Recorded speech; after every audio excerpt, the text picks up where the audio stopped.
The first thing I just want to say, people are going social media. They called it new media for a while, and then it's social media. It's not really new. The first email was sent in 1971. That's not new at all. Bulletin board systems, BBSs, were in 1978. Anybody here use CompuServe or any of the bulletin boards or care to admit it? Yes, yay, good. AOL started in 1991, and in its prime, there were 30 million subscribers. Now it's really dropped. That's where I started. It was then called America Online, and my handle was Blues99 because I liked blues music and was near Highway 99. So that became my handle, and I ended up taking coding classes from them and doing some community leadership with them and ended up getting a job with them, which was great. But that was in 1991, so that was a long time ago. MySpace, 2003, LinkedIn. Who knew 2003 was when LinkedIn started? I think of it as more current myself. Facebook, plus 900 million users right now and growing. Twitter, 2006, a couple of years later, followed by Foursquare. How many people use Foursquare? A few, good. Did you know that 50% of the users of Foursquare are outside the United States? So that was an interesting little factoid. Google Plus is expected to total 400 million. How many people are on Google Plus?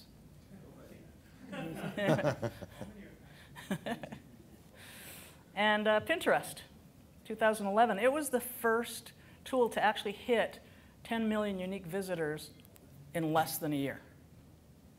So just out of curiosity, why don't you tell me, I'd like to hear some people suggest, when and where did you start using social media?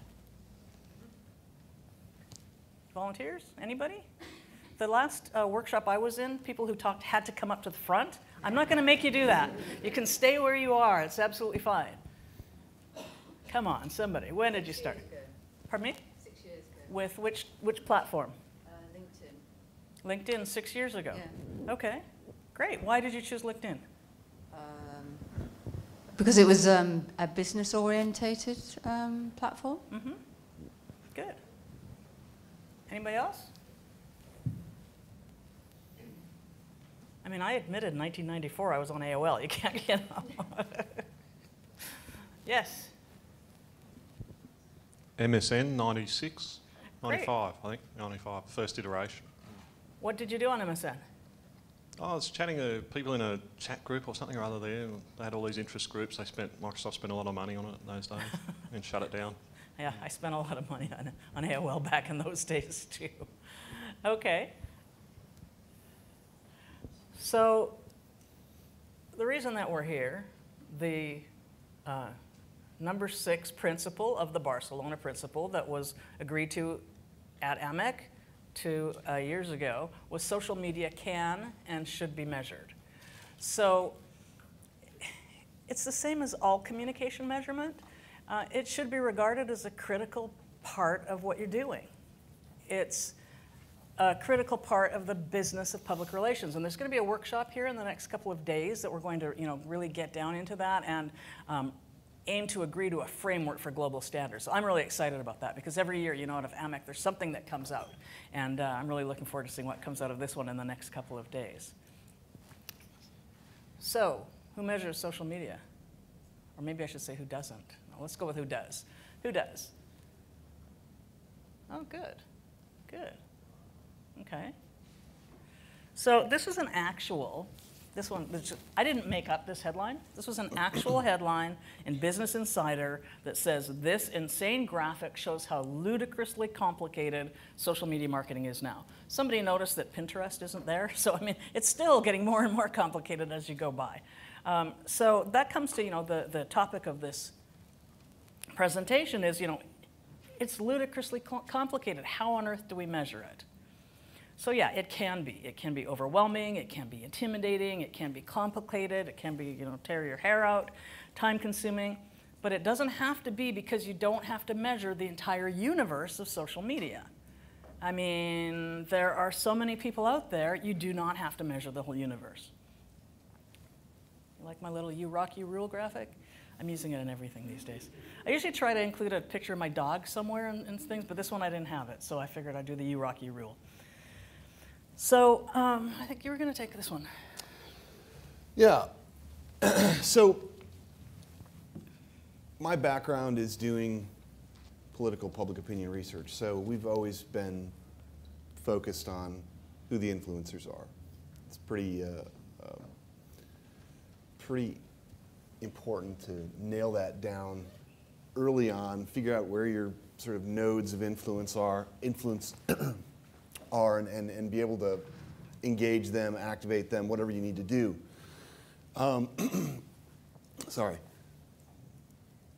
That is part of the reason is to boil it down, to simplify it. There's a tremendous amount of activity out there, of unbelievable amount of activity, especially in the political space, of influencers, of non-influencers, of anybody talking about anything. How do you sort out who the influencers are from the people who are just commenting, following along, and aren't necessarily driving the conversation? So take it out of the political space then, and let's put it in a broader space, and it becomes a little bit easier. By doing that, as I said, it reduces the volume of what you have to cover. The time becomes more efficient, and cost, complexity, and I think one of the most important things, and what I was saying at the outset, was you've got all of this tremendous amount of noise of individuals out there commenting one-off comments on this or that. Identifying your influencers, focusing in on them, allows you to separate out the wheat from the chaff, separate the noise from what's really, really important in the comments about your client, your customer, whatever the issue is of interest. And it just makes it a lot more precise and a lot more professional, I guess, for lack of a better term, to allow you to narrow the field and focus on what matters. I think that's right. The relevancy factor is really important, because if you're just measuring everybody, first of all, you're going to be spending a lot of time doing it. You're going to be spending a lot of money, because time is money, and you're going to be getting a lot of noise. So in traditional media, we had Boolean search, which kind of limits the field, right? But in social media, some tools don't allow you to do that. So by really just restricting to influencers instead of every single blog and forum and tweet that's out there, if you just find your influencers and reach out to them, and we'll get into that in just a minute, then it narrows your field, it reduces the time and the cost, and it also improves the relevancy. So, what is influence? Who are your influencers? And just for kicks, let's start out. Somebody throw out a company or an issue or something you're working on. Anybody? We're going to help you do your homework. Oh, we want to get interactive. Come on. Please. U.S. election. U.S. election. Oh, well. Up your alley. Pandering to the speaker. I paid her to do that. I'll have a drink later. Okay, deal. So how do we figure out who's influential in that space? What are the criteria? And we've got them right here on the screen, but anybody want to think about how you might narrow that field when it comes to U.S. election? I'll go back to you. I didn't expect it to work this well. Well, You have to look at the most influential, you'd need to look at the most influential media and the people who are actually helping drive some of the decision making. okay, give me an example of the media then. Huffington Post, there you go. Great example. Great example. And what about the New York Times? I would say that's influential as well. And I mean, the one thing I find interesting about that is that, and you all know this, I'm sure very well, but you've got standard journalists who used to be just standard journalists. They also have a personality online now. They also become the influencer because they have an automatic following, automatic huge following, because they're experts in that space.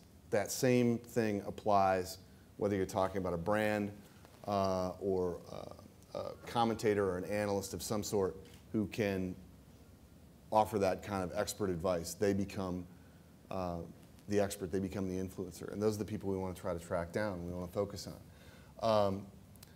They talk about your brand, they talk about your competitors, they talk about the issues that matter to them. And the way you identify them is they have a really deep social footprint.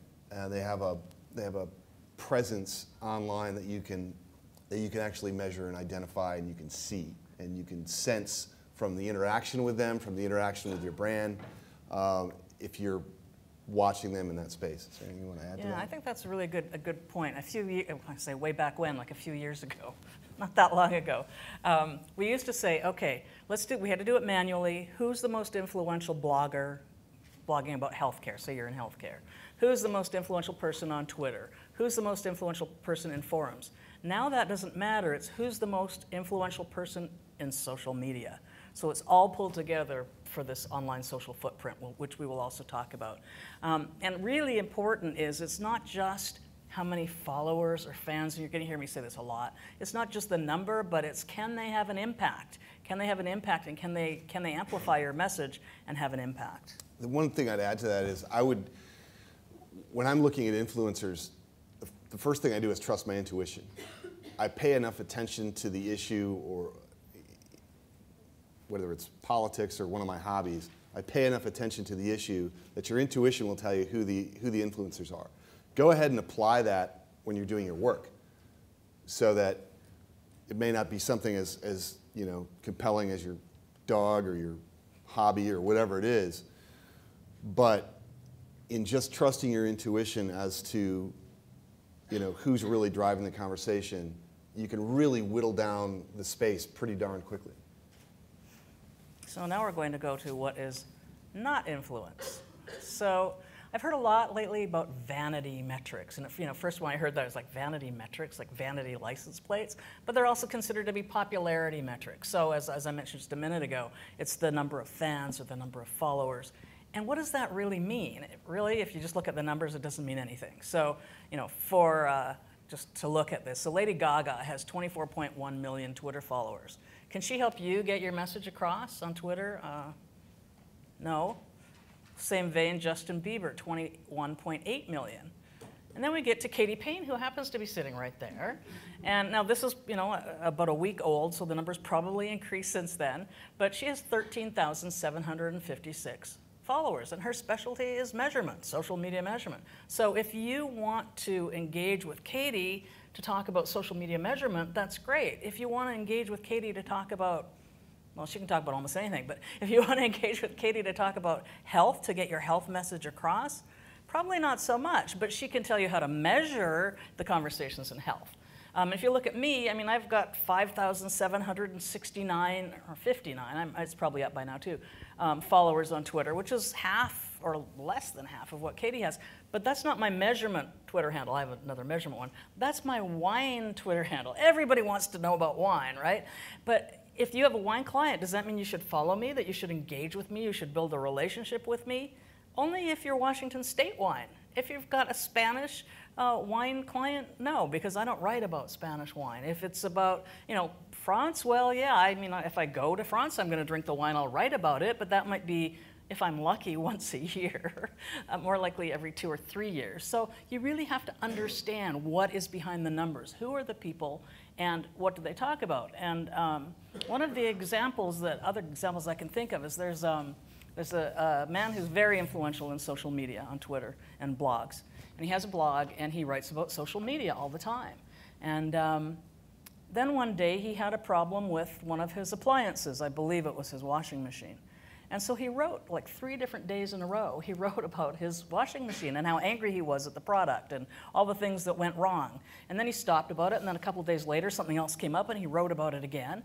And all of a sudden, within a couple of weeks, all these people are pitching him about washing machines. Because they looked at his blog in the last couple of weeks, he mentioned washing machines a couple of times. They figured he had tons of followers. They figured he was an influencer.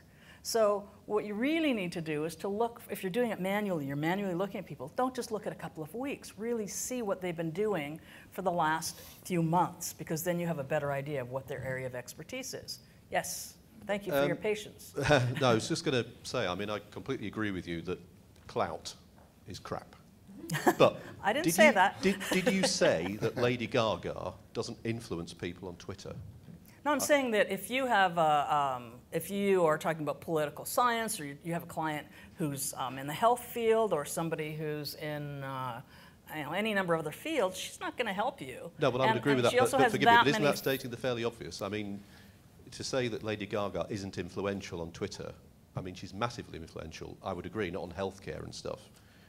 But I don't think anybody would reasonably, would they look to Lady Gaga on, I don't know. Well, yes, absolutely right. She is influential in any number of different areas, but for the purpose of discussion here in public relations and trying to find out who is influential that can help you get your message across, can help your clients get your message across, she's not, just because she has 24, it's an example, right? Just because she has 24 million followers, it doesn't mean she's going to be influential to help you. That's, yeah, sure. Yes? Just to add to what you're saying there as well, add to what you're saying there as well, it is actually building a relationship with people. So you've got to have something that is relevant, that is going to be of interest to those people who are going to be influencers for you. So it is a question of matching people and building relationships with those influencers so that you're providing them with relevant content. Absolutely. I mean, if anyone's tried to follow any kind of celebrity and tried to actually tweet to them, for example, they won't answer you. So trying to build that relationship with them is pretty difficult unless you have, certain channels and certain interests and certain things like that. Was there a hand up over there? Yes. Evgeny, Xlibris Agency. Just to the example with Lady Gaga, if Lady Gaga comments that Galaxy Tab from Samsung is, wow, marvelous, how do you think it will push the followers of Lady Gaga to buy this device? And how will it influence the communications of Samsung with what was the product again? Pardon? What was the product again? Galaxy Tab. But it doesn't matter, it could be any product. Anything, yeah. I mean, there are companies employ the influence of people like her all the time. They get John Mayer, I can remember they could get John Mayer to comment on something. They get Lance Armstrong to comment on something. And it just, because they have a huge number of follows, it drives that. But it has to be relevant. They have to be relevant to that piece. She, I'm sure, is relevant about when it comes to music, when it comes to fashion, when it comes to popular culture, and she could drive anything through the roof in those spaces. But to Margot's comment, if it's going to be something about healthcare policy, she's probably not going to do a whole lot about that until later in her career when she becomes an advocate for healthcare policy, and then she becomes relevant to that space. So yeah, I think the key sentence there is find people who talk about what matters to your brand. And budget comes in too. Hey, if you've got a lot of money and Lady Gaga is your ideal and you want to put money in trying to build a relationship with her and get her to speak on your behalf, hey, that's great. But in general, most of us don't have those kinds of budgets. It's also interesting, this is the first time I put Lady Gaga in this slide. I've talked about this before. I've always started with Justin Bieber, never had this kind of response. So this tells me how popular Lady Gaga is. So, yes. I have the impression that we are talking about a little bit two different things. The question, for example, is if people with so many followers like Lady Gaga says, I went to a local Pizza Hut and the pizza there was terrible, I found a bug in my pizza. If me, as and the owner of pizza, have to react to this and restore, and is this tweet going to affect me badly, or is it something that I don't have to react? You are talking about creating relationships on a totally different base. So I think that we are talking about two different things. That's a really good point, and you're absolutely right. We're not talking about if influential people say things randomly about your brand or not. We're talking about cultivating these influencers to advocate on your behalf. So I think some of these next slides will make that a little bit clearer.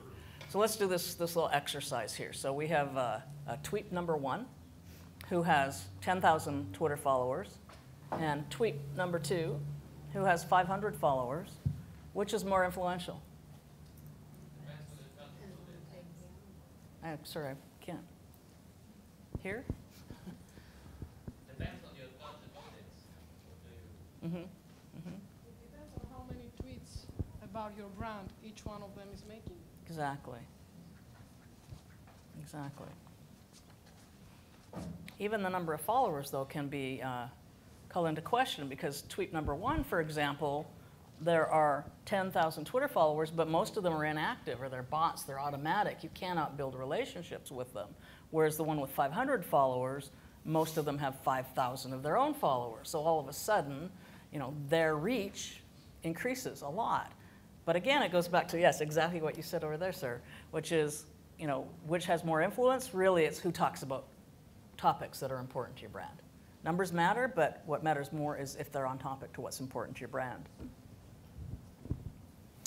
So who are the influencers in the social media space? Well, they're the same influencers that we're used to using, but by a different name or with a different prefix on them. Instead of journalists, they're online journalists. Instead of commentators, they're online commentators. They have a bigger reach. They may have, I think, they have a little bit more personality to what they say, because their social media space persona takes on a little bit different shape than the, say, one-dimensional presence in newsprint. They bring their personality to whatever it is they're talking about. But what we're talking about is not necessarily anything new. It's the same thing we've been doing for a long time. It's just in a different space, in a much larger space, and a much more dynamic space, and a much more, I think, personal space. But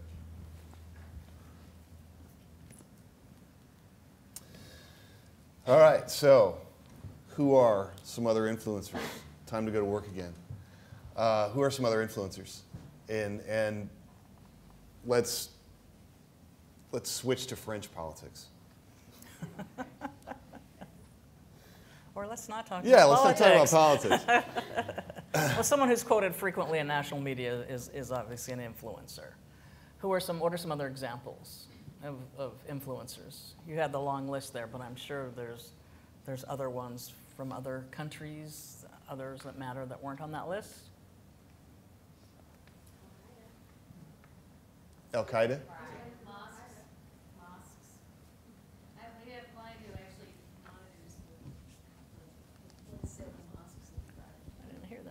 As a media.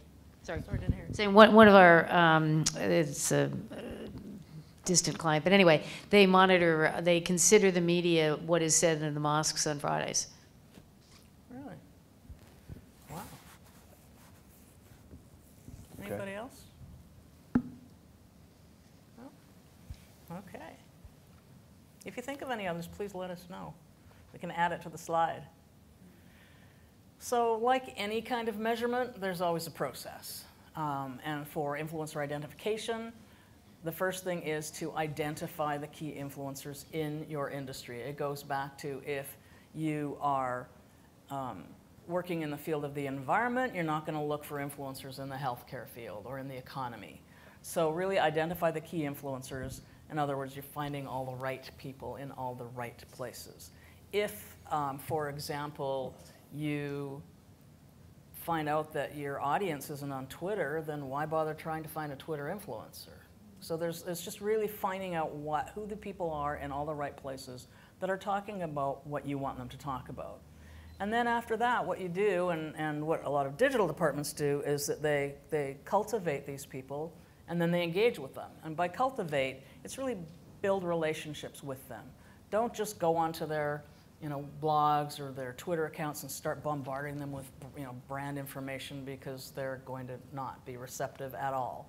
Build relationships with them, find out what's important to them, talk to them about what's important to them, and then after that, you can start sending messages about what's important to you. But build the relationships first. And once you've done that, then you can monitor and measure. And so, like all measurement, you want to be able to tie measurement to the business goals and objectives. You want to set up on an ongoing basis what your measurement program is going to be. One of the things that drives me crazy is when clients will come up to me and say, we just had this great campaign, let's measure it. It's like, what are you measuring it against? Because you always have to measure something against something. So it always starts with the goals and objectives. And then you use your findings to inform future strategy. And that is really key, because that differentiates measurement from coverage summaries. It's like, this is fine to know that this was said here, and these posts were here, and this is what the topic was here, but what does that mean? What can you learn from it? What were the missed opportunities? What worked really well? And that you can replicate it the next month. Or what didn't work so well, so let's stop doing that in our strategy for the next month. So using the measurement, using the information from the measurement to come up with actionable findings that can help improve your strategy moving forward, and then also improve your results. So this is specifically the process, and we're going to go through each one of these points to help people along with it, and hopefully encourage some more debate. First is to listen and to identify. So I think that everybody is into listening, to using, whether it's using free tools or vendor tools, really listening to the relevant conversations. And I think it's really important to know, like 3% of people online make 90% of impact. So why measure the whole universe of social media? Because you're going to be spending a lot of time and driving yourself crazy because it's so complex. If you find this, that by listening, you identify these key influencers, they're going to make the biggest impact, and you can just forget about the rest in terms of measurement. Not in terms of crisis, that's a whole other story, but in terms of measurement. Then it's really creating and activating the community, which I just mentioned. So really engage with them about topics that are important to them, and then you just measure what they're saying. You measure the results of what they are saying. And then strategize, again, using it to develop these actionable findings. And then repeat. And that's, again, where you keep going, it's ongoing. It's not just after a campaign and that's the end of it, or it's not just a benchmark at the beginning. If you're going to do a benchmark report, use those baseline findings to measure against it. But instead of measuring everybody, instead of doing a broad-based search using one of the tools, it's really saying, here's the list of people who are important to our brand. Let's engage with them. Now let's measure the results. Let's learn from the results, and then repeat. Any questions? No? Okay. So let's start out with, how do you do this identification? You want to start simple. So you want to find out keywords. You want to find out who is using the keywords that are important to what you're doing. So use common words. Use short phrases. This is social media, so people talk in plain language. They don't use jargon when they're talking in social media much. Use really specific words, because that's going to narrow your field as well. If you just try to find influencers who use the word technology in their posts, you're still going to have this huge wide field. So be more specific. For example, mobile technology, and then research your competitors. Find out what, when you do a Google search on your competitors, what keywords are they using? Check their websites. What kind of keywords are they using? So that you're not just looking at who are advocates of your brand right now, but who are advocates in the industry that you can then build relationships with and hopefully get them to advocate for you. And then you can take these keywords, you can put them into Wordle, that's W-O-R-D-L-E. You can put them into influencer identification tools, and they will tell you who's talking about these words. And if these people are talking about the words that matter to you, chances are they're going to be influencers in your field. Questions? So it's really done by, not by popularity or vanity metrics, but by relevancy and engagement. So with relevancy, again, can't say it enough, people who matter the most. People who contribute to your topics. So again, if you want to talk to me to try to get your wine brand out there, if it's about wine from Spain or wine from even from Napa Valley in the US, I'm not the person to go to. So really find out who contributes to your topic. I get pitches, as a wine blogger, I get pitches from the weirdest places. I get things like I don't know if the Boardwalk Empire is shown everywhere, if it's just the US, but it's a big popular HBO show. Before it started a year or year and a half ago, I got a pitch. It's about the prohibition. It's like the show Mad Men. There's alcoholic content in our show. Would you like to write about it? No. What does that have to do with Washington State wine? I get stuff like that all the time. So really make sure that it's people who are talking about what you want them to talk about. People who are advocating for your brand, or like I said, people who are advocating for your industry. And then really, how are they able to engage with their audience? And we've got some slides that go that bit more specifically. Are the people who are following them, who are listening to them, are they responding? Or is it just this one-way stream of information and there's no relationship building, there's no engagement? Are there people who actively refer to these influencers?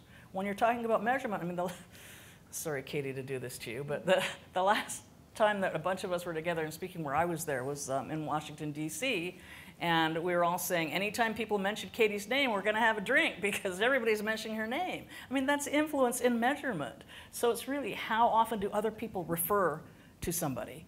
And are they amplifying the conversation? So are they talking about things and then spreading the word to other people? People who do that, they're relevant influencers.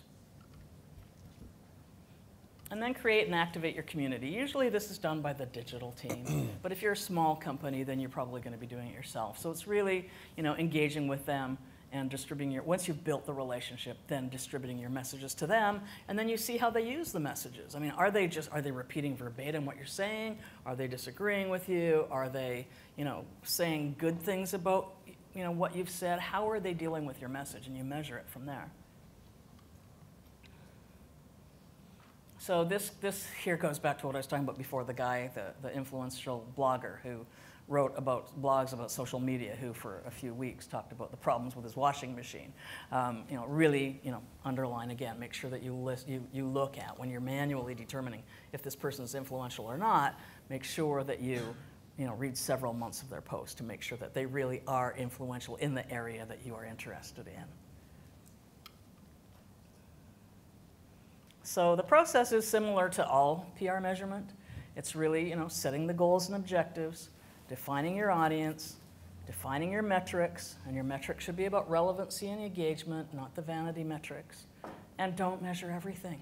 Not everything's important. Why spend the time and get bogged down with everything? Just measure the most important metrics. Select your tool, measure, repeat. So, again, this goes to any kind of measurement, whether it's social or not. It's really connecting your measurement to your plan, to your business goals. If your goal is to increase your social footprint, then the objective should be increase it by, whatever percentage, so that it's measurable and that you can count it and you can go back and say, yes, we've met that. And then be consistent. Don't just do this with these random acts of measurement. It's like, we just had this great campaign, let's do it. Or, this didn't go so well, let's take a look at it. If you have a consistent plan that is ongoing, then you can really watch how you're moving the needle. You can pick up on some missed opportunities. You can really learn from what has happened the month before and then carry on and improve and improve and improve. So, over to you. Yeah. Defining your audience. All right, so we're going to start working with an example just because I think it helps to put it into context. And we'll bring this, we'll do this now, but then we'll also come back to it and broaden it out for the rest of the steps. Just thinking for a minute about electric cars. Fuel efficient, I'm not even using the right term, but let's say plug-in hybrids, okay?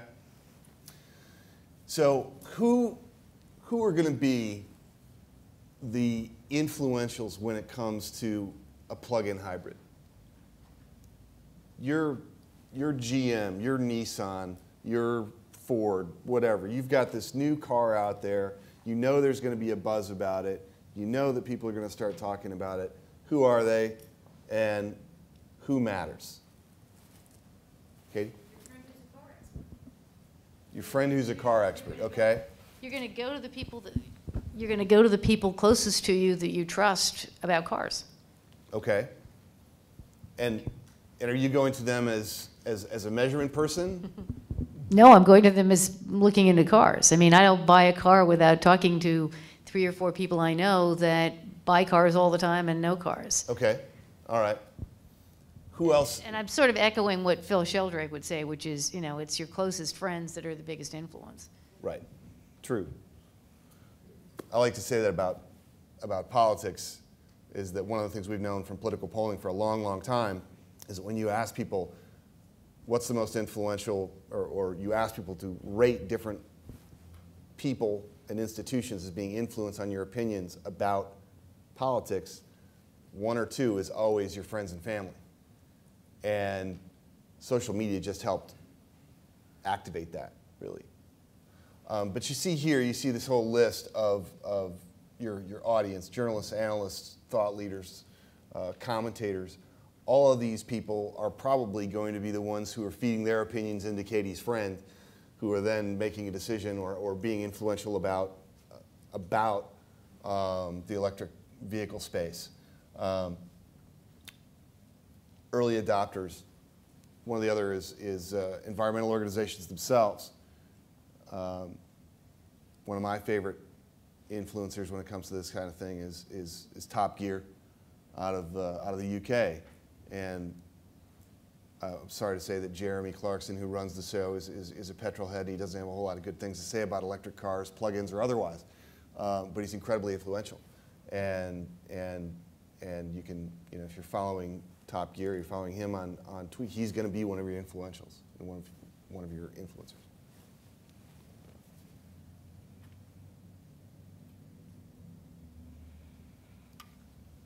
So then it's really, you know, defining your metrics, because there's so many metrics out there, and I frequently get people come to me and say, what metric should I use? It's like, well, you can't just, you know, come up with this long list of metrics. Let's sit down and let's talk, and let's really decide, you know, what metrics are important to this specific program.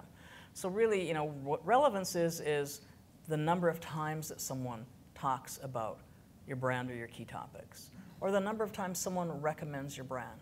You know, in social media, if you're looking at a 5-point scale for sentiment, and sentiment is, you know, is positive is number 5, you get ranked 5. Neutral is 3, and negative is 0 or a minus if you decide to go that route. You know, that's fine. If somebody says in social media, I love this brand, that's 5 for sentiment on a 5-point scale. It gets a 5. But if somebody says, not only do I love this iPhone, I was going to pick this up, but it's not an iPhone, it's a thing. But if somebody says, I love this iPhone, I think you should go buy one, and here's why, then it becomes a recommendation to purchase. That's a metric that goes beyond just positive sentiment. That's someone recommending your brand. Those are the advocates. Those are the people who are speaking relevantly about the things that are important to you. And then resonance or engagement. So, you know, if you're looking at these people with Twitter, you know, with a lot of Twitter followers, but if they actually, you know, have a lot of @mentions, if people are recognizing them and talking to them and talking about them, then they're going to be more influential. If there's a number of links that they put out and they get a lot of clicks, then that's another way to determine relevance, or engagement rather. The number of shares or fan posts. You can have I mean, I'm sure you've seen them. You look at Facebook and look at a Facebook page, and there's all kinds of posts, but nobody's responding to them. What does that mean? They're not engaged. There's something wrong here. I mean, one of the things that I have seen for Facebook is this really diligent group of people I worked with who every day they wrote down the different updates that they put on Facebook, And then they wrote down, here's how people responded to them. They had them categorized by, this is what people, these are photos, this is text, this is, video. But this is not just the type of post on Facebook, but also the content. So we're getting more engagement when people do this. When people are talking about lifestyle as opposed to, product, we're getting more engagement, so let's do that.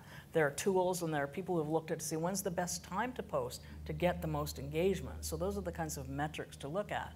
And then on websites, those are things where, how do you determine engagement on websites? Well, are people signing up to get your email? Are people signing up to get your RSS feeds? Are they downloading things like coupons? Maybe it's white papers, again, depending on who the company is. Are they participating in surveys? Or do you put a survey up there and there's no participation? Well, then you're probably not going to want to do that the next time around. So that's where your strategy changes based on the kinds of responses and engagement responses that you're getting. Are people participating in contests? If they're not, is it because people who are in your audience don't like to participate in contests? That's not something they do, or is your contest really boring? Didn't really incite people to engage with it. So those are the kinds of metrics to look at. People name some others? Yes? What about demographic data? Well, with demographic data, I have in mind how many of these users are females or males, where region they come from, so that I can set up my target group. That's good. That's good. One of the things to be careful of, I think, when we look at demographics in social media, whether it be male, female, or what country they're from, I think we need to also have a disclaimer that kind of information really is only from people who volunteer that information in social media. I am of a certain age. I lie about my date of birth anytime I go onto social media. So there's no way that I'm going to be categorized correctly. I live in Seattle, Washington in the United States, but I'm from Vancouver, British Columbia, Canada. So where do I fit in the demographics? Depending on which social media platform I'm using, I might be talking more about Vancouver than I am about Seattle, or not. Again, it depends on the topic. So demographics and geographics are really important, as long as there's a disclaimer that this is information that comes from people. But yeah, I had a client who, they said, we know that, we're glad you told us that, that's really important, we still want to see demographics. And they were delighted to find out that there was 51% male and 49% female. It was a lot closer than they expected. Therefore, it was a really important metric to them. So, as long as we have those disclaimers that, where everybody's got their eyes wide open, as they say, I think that's a great metric. Yes? Increasingly, I think, particularly in B2B space and some of those, there's LinkedIn, which isn't up there, but looking at people's engagement in LinkedIn is another metric if it's relevant to the client. Tell me about engagement on LinkedIn. Well, you can actually look at conversation that's happening, questions that are posed, people's engagement in responses and answers. So you can actually use it as a testing ground for things you might be thinking about doing. And then you actually find out who is particularly interested and engaged in it. Now, would that come from groups then? I think Typically, a lot of people, yes, when they think groups. about LinkedIn, they think about their profile page as opposed to... No, I'm thinking often in groups.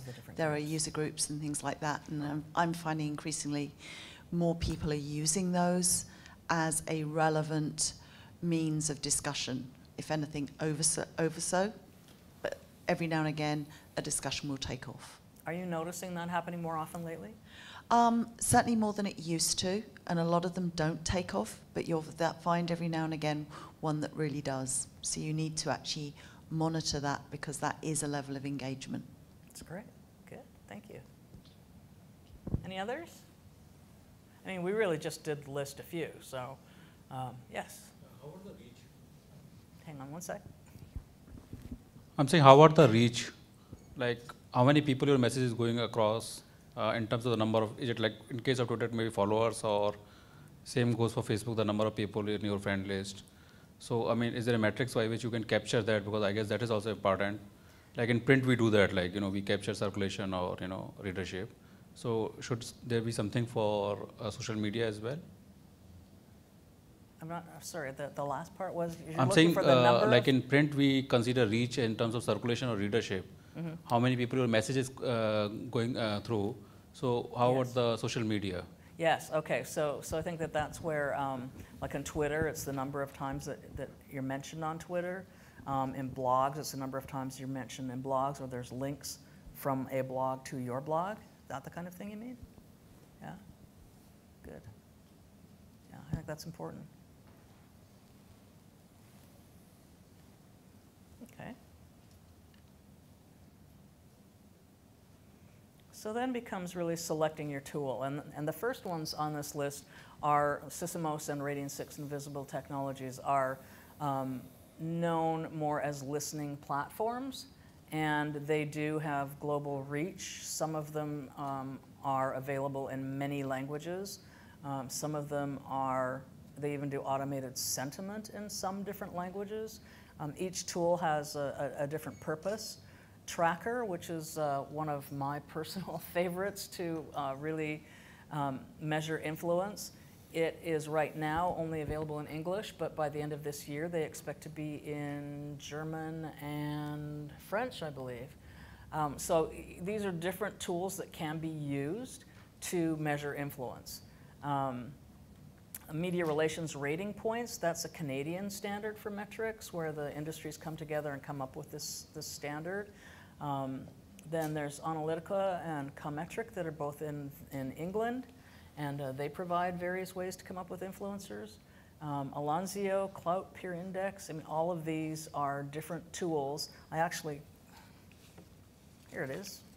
I actually have a cheat sheet, so if you want to ask me any questions about any of those tools, I can provide you with information. I'm really curious to know what kind of tools people in this room use, particularly people who are not in the U.S. I'd love to expand my knowledge of tools that people use for social media. Hi, good evening. Since you're mentioning us, I'll just take the opportunity to say that I'm representing Tracker here, so I'll be available to anyone, if you have any questions. And that's just an opportunity, because today is the day we're launching in Europe, actually, as you mentioned. Yes, good. So you're welcome. Okay.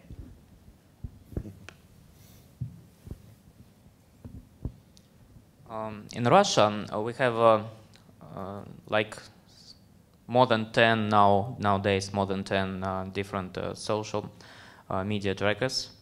But actually, if you want to meet the client's expectations, you need to use all of them. And besides this, you need to use like something like Radian 6, Sysomos, and others, because each platform has got some restrictions, especially in coverage. Then no one can do any qualitative automatic analysis, so that's why you need to combine all of them. Afterward, would you mind giving me the names of those 10 tools? 6. Or 6? I thought you said 10. Well, it's USCAN, Brandwatch,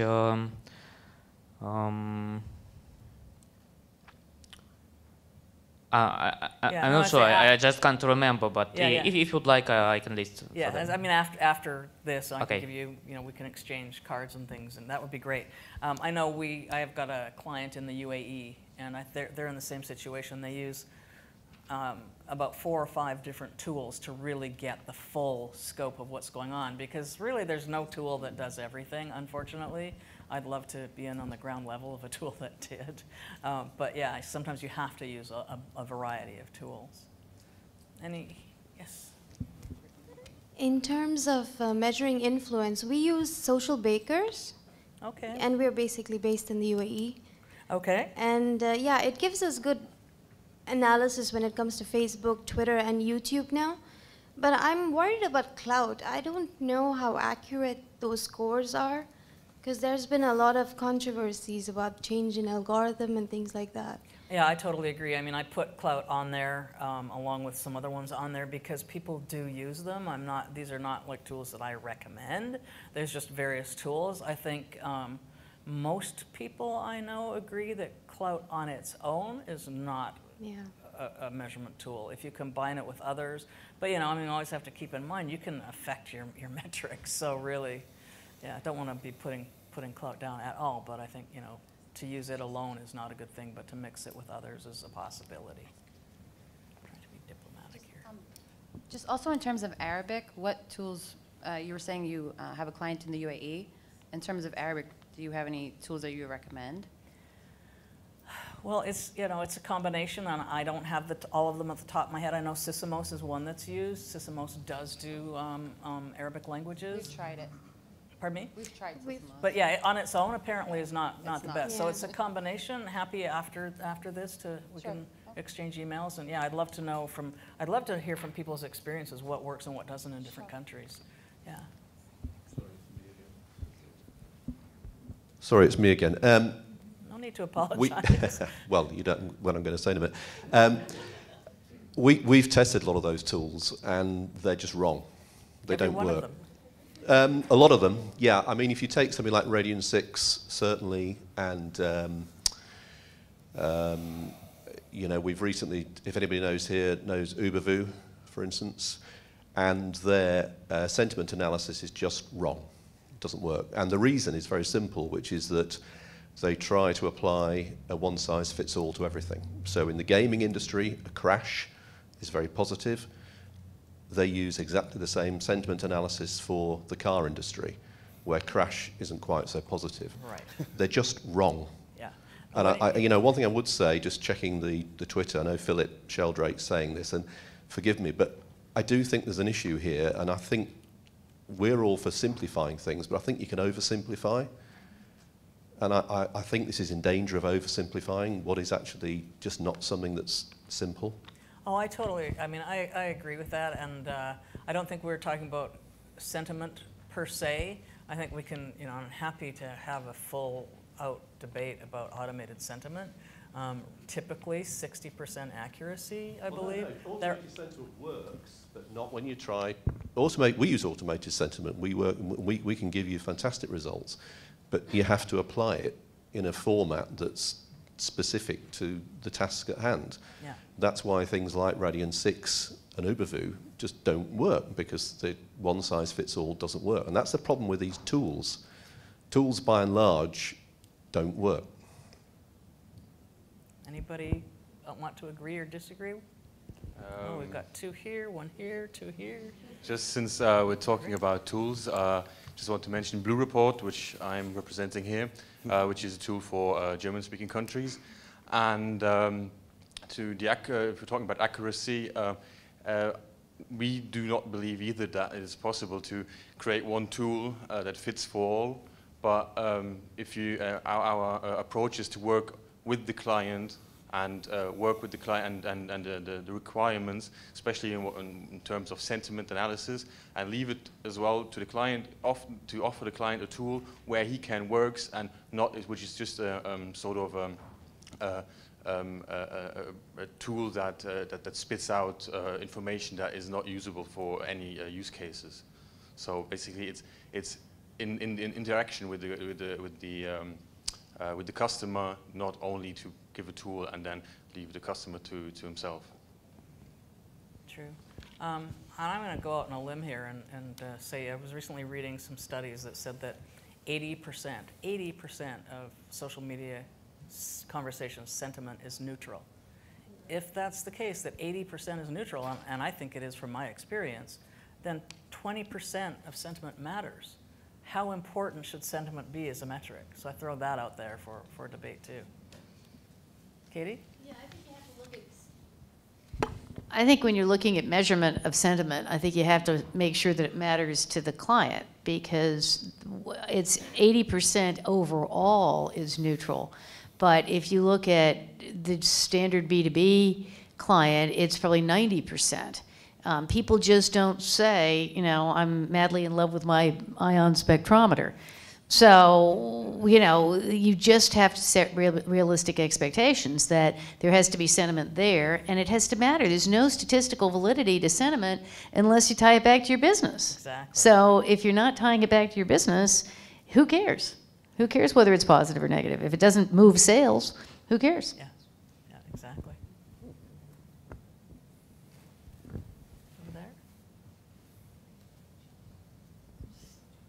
Just to add some words to sentiment and automatic analysis, we actually tested 58 systems, the most popular in the world, including all these you mentioned, and the best result for sentiment was at Sysomos, and it was 51% of success. So actually, the best practice nowadays that we can use is to combine human analysis and just the coverage, to get the coverage. But then what do you do when the client says that that's going to take manual effort, takes too much time, and therefore it costs too much money? Sure. Good. I like debate. This is good. Sorry, that's just nonsense. Human analysis, if you want to look at our website, which is spectruminsight.net, there's a piece on there.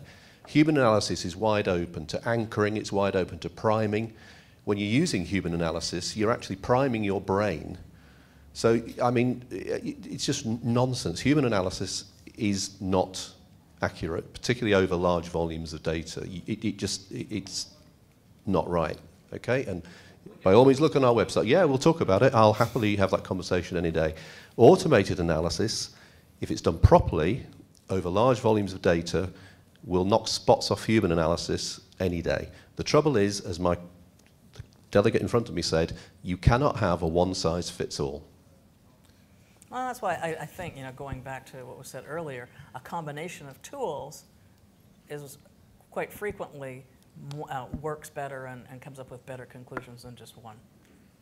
Yes? Okay, in this case, I have a question for you. If human analysis does not work and then we rely on automatic analysis, in Twitter, when you have a simple tweet, I like this, let's say IKEA, but when you link on the picture, it's a porno picture. An automatic analysis will not tell me if this is positive, negative, or neutral. I have to click on the picture to see what it is, or on the link to tell me where it drives me so that I can see if the real message that is in link is negative or positive, no?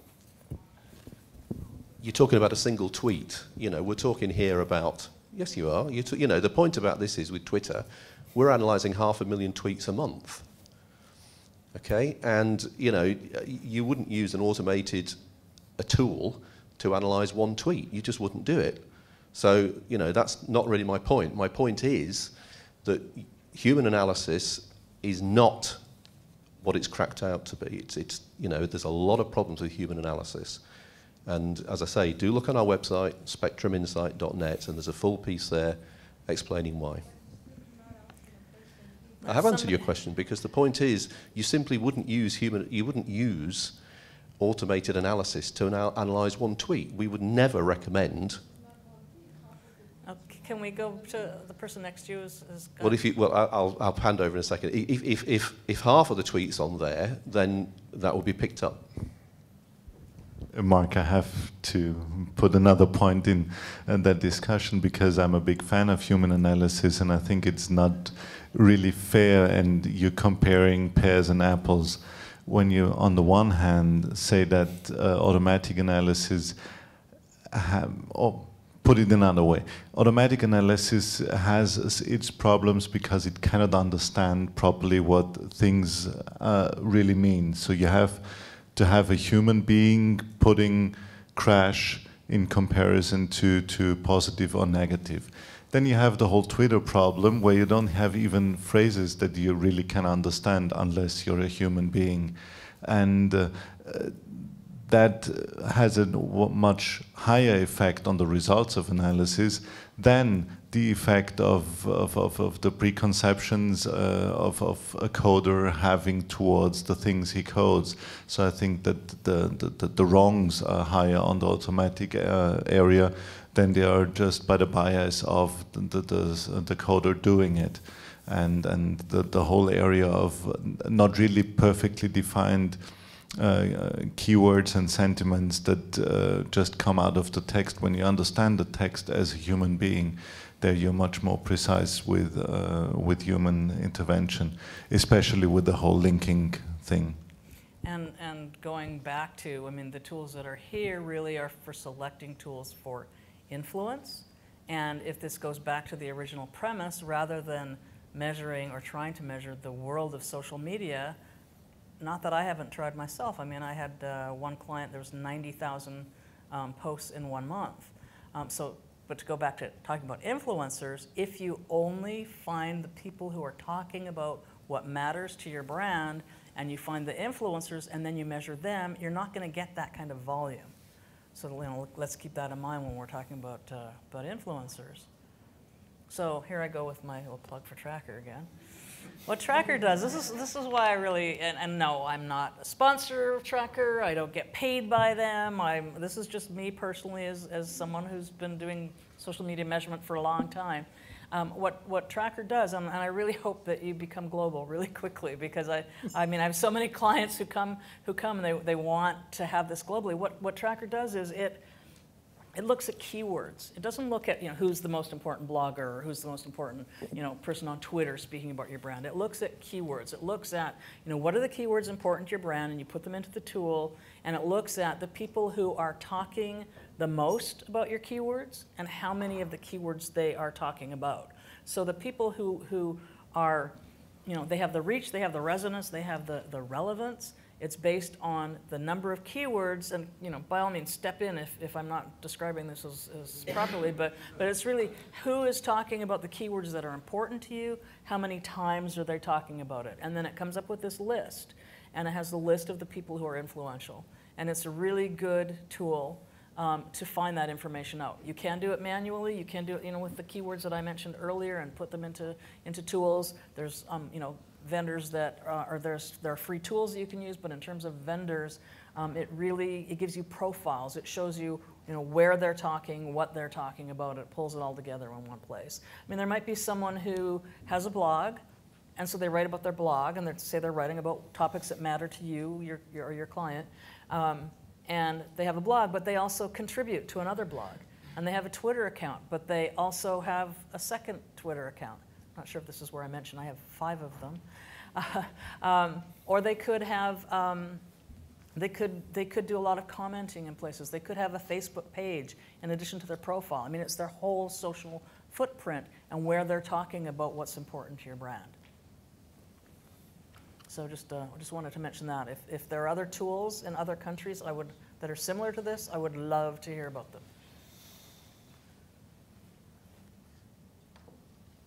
So I cannot bring this home enough as the strategize, because really, why are we measuring? We are measuring to tie it back to the business goals. We are measuring to be able to improve upon what we did before. We are really wanting to adjust messages. Excuse me. If you're putting a message out there, it's not getting any kind of resonance or engagement, maybe it's time to tweak messages. If something's working really well that you didn't really realize, then let's replicate that elsewhere. I did some research once for a client that had a global presence, and they had me look at their competitors in each country to see what are their competitors doing, what kind of digital strategy are they using that is working, and what isn't, because why reinvent the wheel when we can see what they're doing? Maybe there's something similar we can do, or maybe we can see this didn't work in this country, but it did in that country. And there's any number of ways that you can look at the findings to really improve your strategy going forward and to really continue to move the needle constantly up. So, I mean, I think I've said this a lot, it's repeat, don't just do it and then leave it. You want to continually refine and build on successes. And I remember the first time that I heard this was at a conference about a year ago or so. It was like, you have to update your influencer list every month, and there were all these gasps in the crowd. I was like, every month, are you kidding me? You know how much work it takes? It doesn't take that much work once you get it going. The first time it might be, but once you've got your system down straight, then it's not that much work. And now, people are doing it every week. Social media moves so quickly. Someone who's an influencer in one area moves on to somewhere else, or, just people are changing jobs and discovering different areas of expertise and moving along. So, I would recommend updating your influencer list every month for sure, depending on what space you're in, every week if you can. So before we get to the key takeaways, did you want to do the exercise? Sure thing would be. It's up to you. Yeah. Oh, you want to go back to that? You want to go back to the summary slide, the early one, that just has the 5? Oh, we thought we'd, it's late in the day, but we thought we'd try to liven things up a little bit and just work through something along these lines and just take each step and just get a feel for each step and get everybody sort of awake. So first of all, I tried this earlier. Let me throw out, there's a topic other than American politics that we could tackle here that somebody would like to throw out as an option. Maybe something a bit more narrow. Euro 2012, great. I like it. I like it. I was going to go with something sports related, but I didn't want to go there.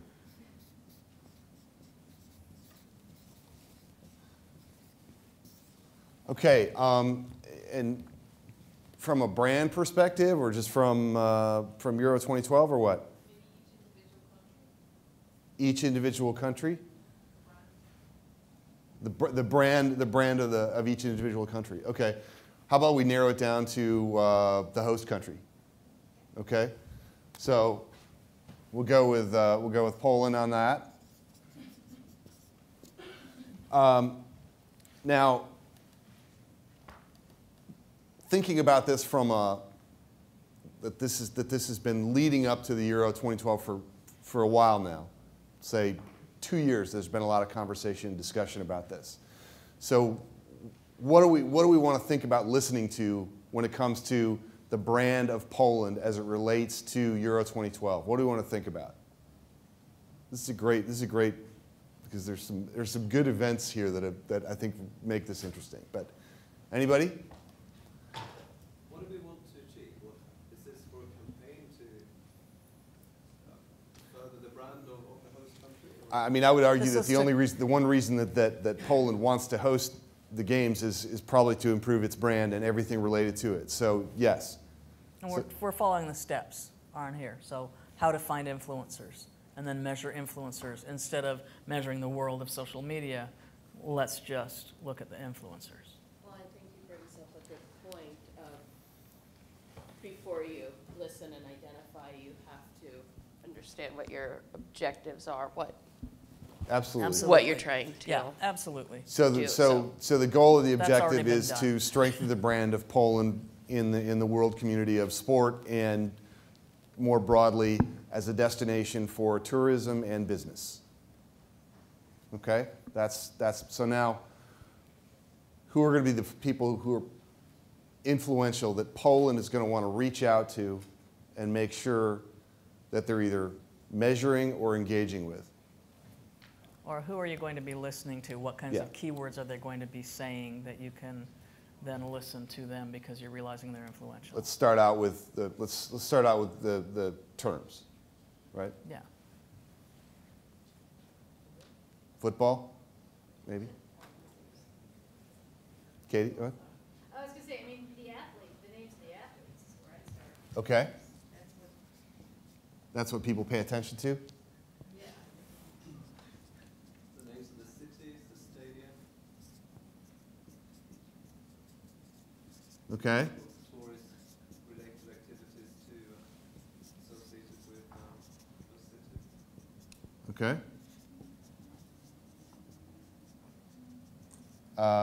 Anybody else?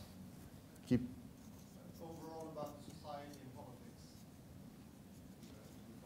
Okay. All right, teams.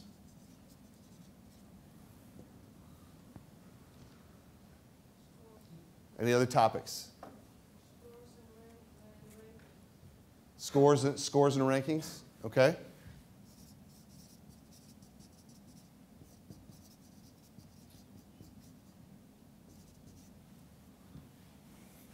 All right, so let me just switch. So now in terms of who are we going to look to, how are we going to figure out who the influencers are? Who are we going to look to as influencers? Based on what we've talked about today, what would be the next step then? You've got the keywords. Now how would you listen and then identify the influencers? Sports journalists, is that what it was? Okay. This isn't really going to show up on screen very well, but sports journalists, all right? Whoops.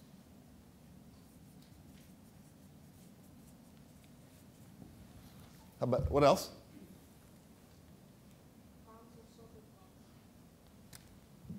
Soccer blogs? Soccer clubs. So aficionados, fans, people who are engaged in the sport, okay? The players themselves, their wives and families. Players? Personalities? How about, okay, sponsors? What was that? Transport? Travel companies, okay.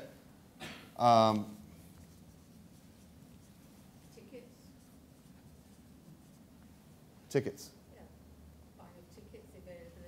Okay. So on the tourist-related activities, where were you looking for influencers there in the travel space? I think the airlines was, or the travel companies was a good one. TripAdvisor, okay.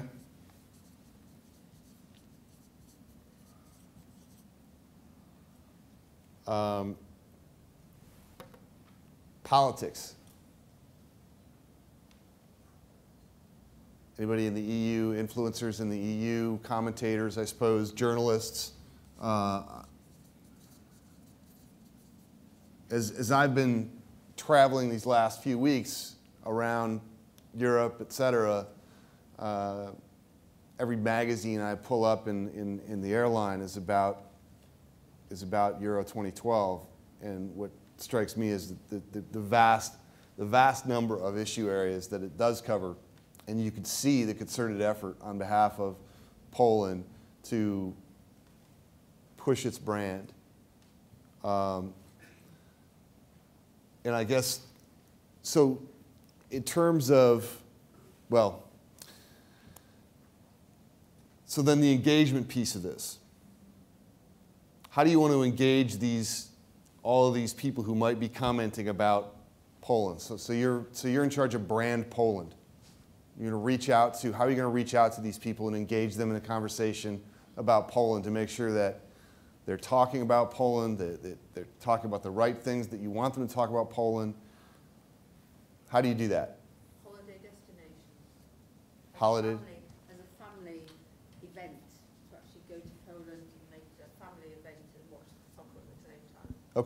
Okay, so get the travel writers to talk about that, okay?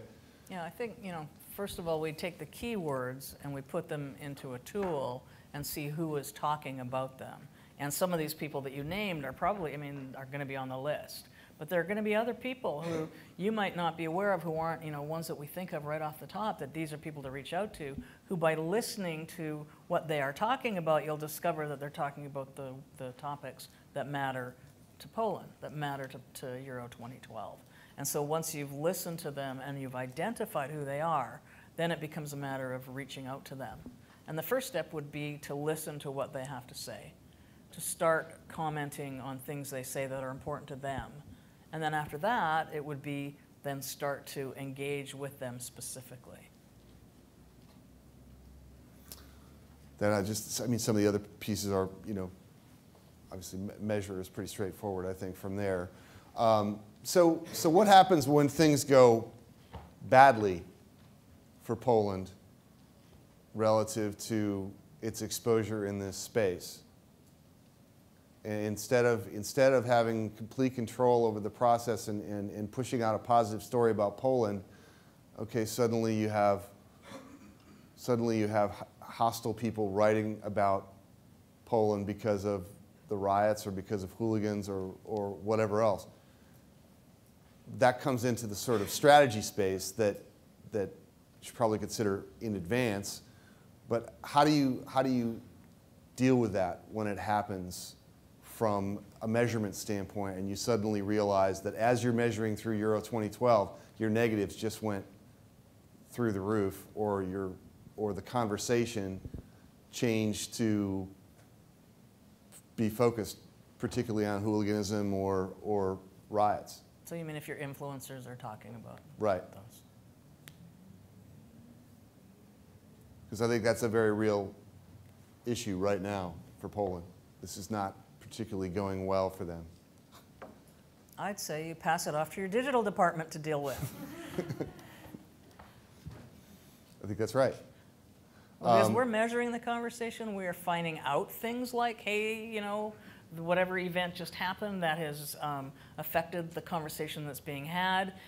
Our recommendation would be that we work together with the digital group, either the client digital group, the company digital group, or our own digital group, to find ways to try to turn things around. Who is important, in that group, who's saying those things that we might want to reach out to, but we always do it together with other people, because that comes under the strategize. There. The strategize part of the list. It's confusing because we have these little monitors here, and then there's up there. So the strategize part of it is, the finding is, hey, we did not expect this. This is a conversation. And you'd move on it really quickly. You wouldn't wait for the month to go by, but you'd be in touch with people right away and say, this is what's happening, and we are seeing, as we are looking at this on a day-to-day basis, that we need to talk about what to do about it. I have a couple questions for you. Uh-oh. So if... Ask them instead. Yeah, okay. If this were in the context of Euro 2012, when would you have started this process? When do you think that you should have started this process on behalf of the country and on behalf of brand Poland? And to Eve's point, the process of defining what your goal is and your objectives. What's that? They shouldn't stop it. They shouldn't stop it. Well, okay. So it should have been ongoing. Okay, so it should have started back then. Before they decided to bid. Before they decided to bid. Right. I think that's, yeah.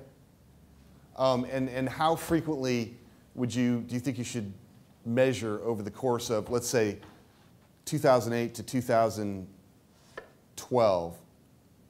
How often should you be measuring to readjust your strategy or to see what's going on and repeat the process? What's the best practice for that? Anybody want to take a guess? I would say it's monthly, unless you're expecting controversy, then it would be weekly.